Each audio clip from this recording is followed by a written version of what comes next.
Assalamualaikum warahmatullahi wabarakatuh.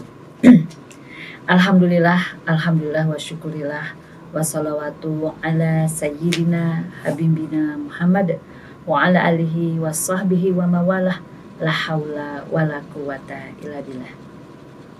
Sahabat yang dimuliakan Allah, kali ini kita akan membahas tentang menjaga kesolehan hati. Ada sebuah hadis yang diriwayatkan oleh muttafaqun alaih yang bunyinya adalah sebagai berikut. Sesungguhnya pada diri anak Adam terdapat segumpal daging. Apabila segumpal daging ini baik, maka menjadi baik pula seluruh tubuhnya. Apabila ia rusak, maka menjadi rusak pula seluruh tubuhnya.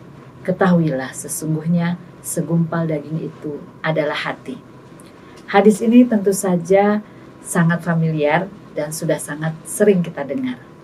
Ternyata betul sekali kita mengakui bahwa hati merupakan organ paling penting karena ia memiliki keutamaan fungsi bagi kehidupan keseharian yang mempengaruhi nilai-nilai manusia itu sendiri. Nah sekarang untuk menjaga kesolehan hati kita harus lihat dulu urgensi atau kepentingan peran hati bagi diri kita. Ada beberapa keutamaan hati. Yang pertama adalah bahwa hati merupakan sasaran kendali ilahiyah terhadap manusia. Apa sih maksudnya? Bahwa hati adalah sasaran kendali ilahiyah pada manusia. Di dalam kutipan ayat Quran surat Al-Anfal ayat ke-24 yang bunyinya adalah, dan ketahuilah sesungguhnya Allah membatasi antara seseorang dengan hatinya, dan seterusnya. Jadi Allah membatasi seseorang dengan hatinya. Artinya sentuhan-sentuhan ilahiyah akan sampai pada manusia pada awalnya itu melalui hatinya. Begitu. Jadi Allah juga meneguhkan hati orang-orang beriman sehingga mereka juga akan bisa bersabar. Jadi itulah yang dimaksud kendali ilahiyah melalui hati manusia.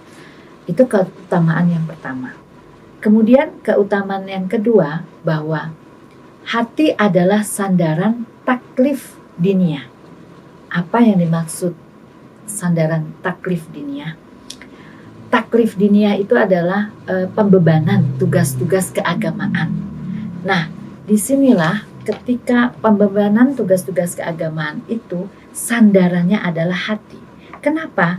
Ada sebuah hadis riwayat Muslim yang berbunyi, sesungguhnya Allah tidak akan melihat tubuhmu dan tidak pula rupamu, akan tetapi ia akan melihat hatimu.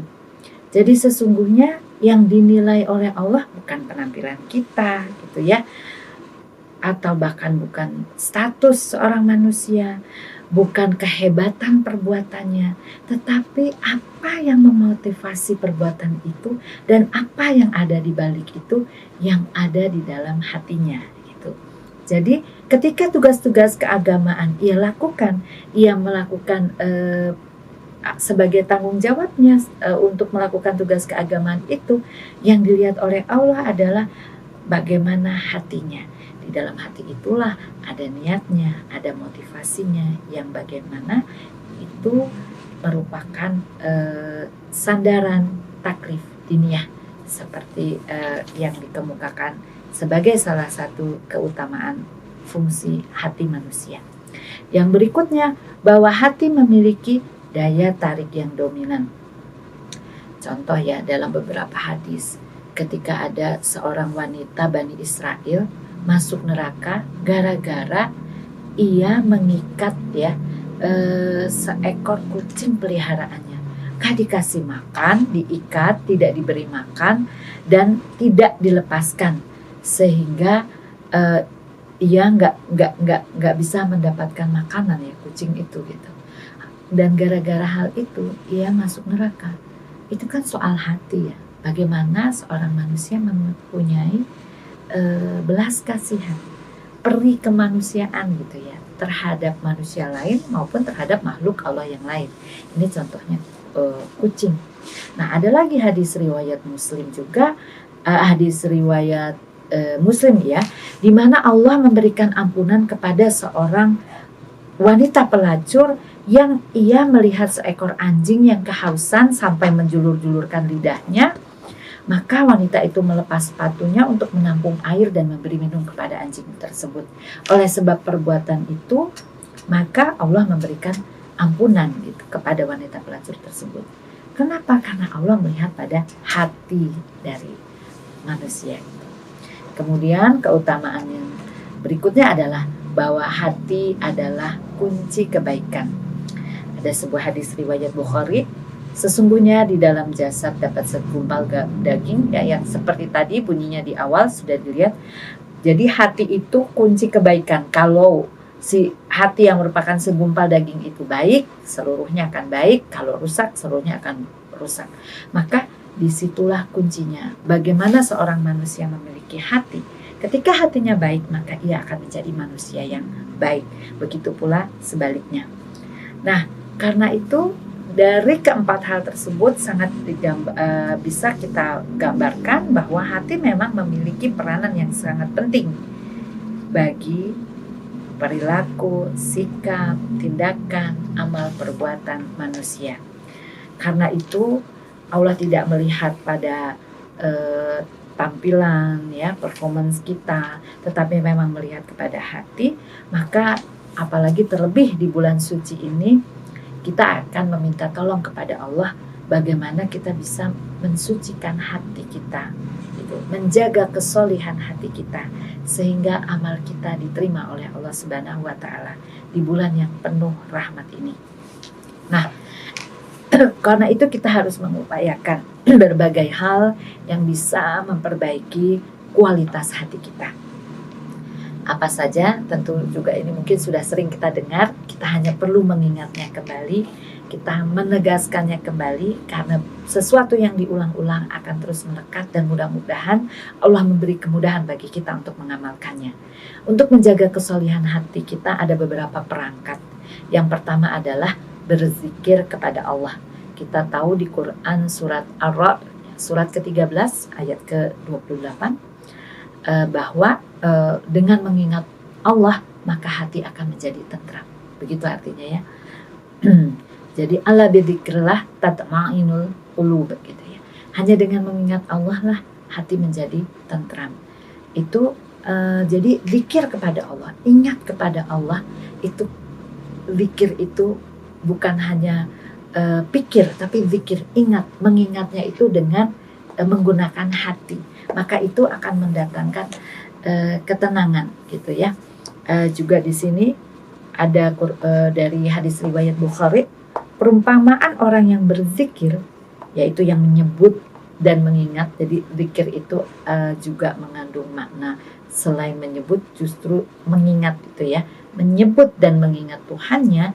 Dan orang yang tidak berzikir, jadi perumpamaan orang yang berzikir dan orang yang tidak berzikir adalah seperti orang yang hidup dan orang yang mati.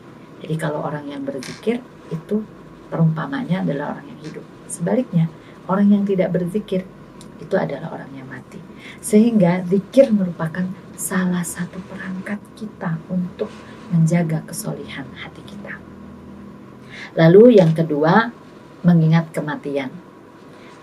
Kalau ada jenazah di hadapan kita, rasanya tidak perlu banyak perkataan, tidak perlu ada orang lain atau ulama, ustadz atau yang lainnya. Dengan melihat jenazah itu, maka kita akan ingat bahwa kita pun akan seperti itu, bahwa kita pun nantinya akan menjadi jenazah. Dan itu akan melembutkan hati kita gitu ya. Karena Perbanyaklah mengingat sang penghancur kenikmatan, yaitu kematian. Begitu bunyi hadis riwayat Tirmizi. Jadi begitu kita melihat jenazah, kita disadarkan bahwa segala sesuatu yang bernyawa pasti akan mati, dan bahwa kita akan meninggalkan semua kenikmatan, dan itu semua yang ada itu adalah yang fana, itu tidak akan berguna lagi ketika kita sudah mati. Dan itu akan melembutkan hati kita, menyadarkan hati kita, sehingga dengan mengingat kematian itu pun bisa menjaga kesolihan hati kita. Yang berikutnya adalah ziarah kubur. Ini Rasulullah bersabda melalui hadis riwayat Al-Hakim, dulu aku pernah melarangmu ziarah kubur. Begitu Rasulullah bersabda. Selanjutnya, sekarang berziarahlah ke kubur, karena ia akan melembutkan hati, meneteskan air mata, mengingatkan akhirat, dan membuatmu tak mengucapkan perkataan yang buruk.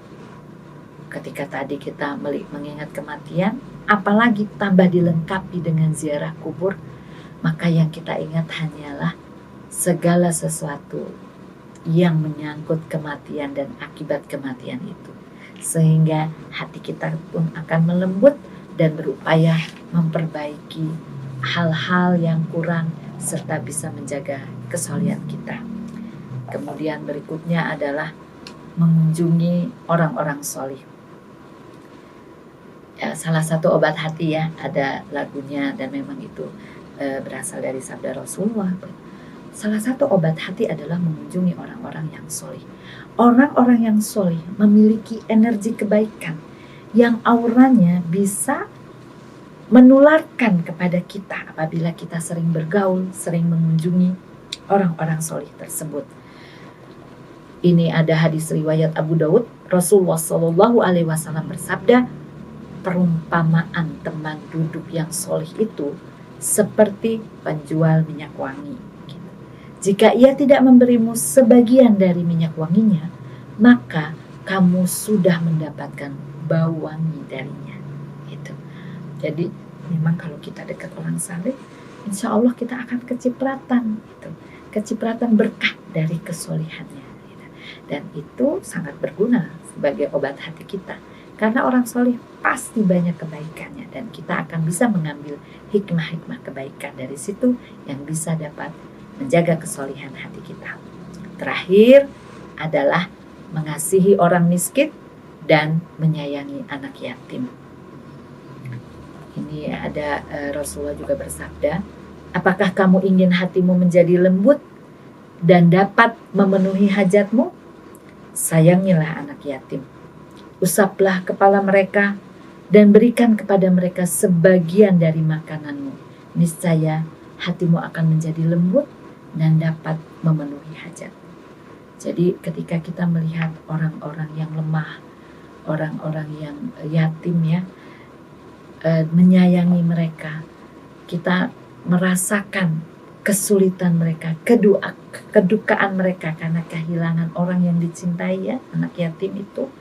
Dan kita juga mengingat bahwa Rasulullah juga adalah seorang yatim, maka itu bisa melembutkan hati kita dan akan bisa membangkitkan kebaikan-kebaikan dalam diri kita. Demikian upaya-upaya untuk menjaga kesolihan hati, dan tiada mungkin kita bisa melakukannya kecuali dengan pertolongan Allah. Semoga niat kita untuk menjaga kesolihan hati ini mendatangkan rahmat Allah, mendatangkan ampunannya, dan membuat kita diterima amal ibadahnya oleh Allah Subhanahu wa Ta'ala. Billahi taufiq wal hidayah, wa'afu minkum, wassalamualaikum warahmatullahi wabarakatuh.